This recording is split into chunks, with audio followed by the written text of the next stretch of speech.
সবাইকে স্বাগত। সকালের কোলাজে সাজানো একটা ব্লগ তোমাদের সাথে শেয়ার করলাম। আর শীতটা একটু কমতেই আবার এই চোখ গেল পাখির ডাক আজকের প্রথম শুনলাম প্রায় 3 মাস পরে, যেটা আমি তোমাদের সাথে শেয়ারও করলাম।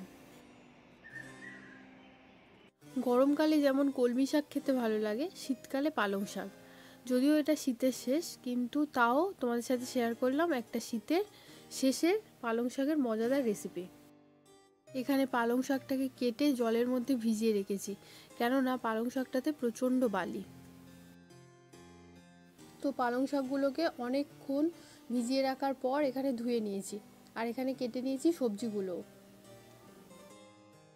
তরকারিটাতে যেহেতু বড়ি যাবে, সেই জন্য এখানে অল্প নুন দিয়ে ভেজে নিচ্ছি।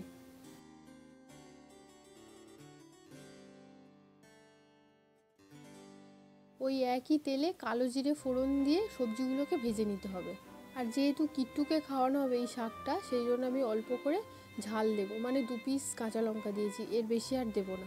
একে তো সবুজ রঙের শাক, তার উপর যদি একটু বেশি ঝাল দিই আর খেতে বসে যদি দেখতে না পায়, তাহলে মাথাটা পুরো খারাপ হয়ে যাবে।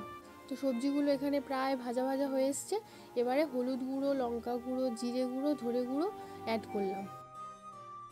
এরপর পালং শাকগুলোও দিয়ে দিলাম। এরপর শাকগুলো সবজির সাথে ভালো করে মিশিয়ে নিয়ে ঢাকা দিতে হবে, কেননা শাকটা সেদ্ধ হতে অনেকক্ষণ সময় লাগবে।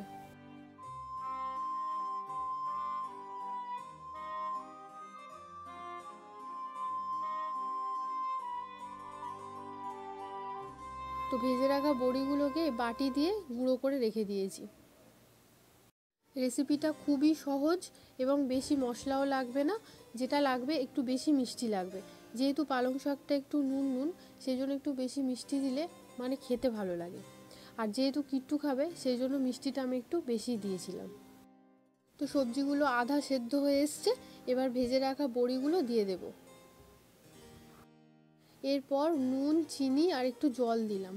তারপর কিছুক্ষণ ঢাকা দিয়ে রেখে দিতে হবে, কেননা বড়িটা সেদ্ধ হওয়ার জন্য সময় দিতে হবে। তাহলেই তৈরি রেসিপিটা। এটা সেই অর্থে কোলাজ নয়, সারাদিনের একটা ছোট্ট অংশ তোমাদের সাথে শেয়ার করলাম। আর রেসিপিটা ভালো লেগে থাকলে অবশ্যই লাইক, শেয়ার অ্যান্ড সাবস্ক্রাইব।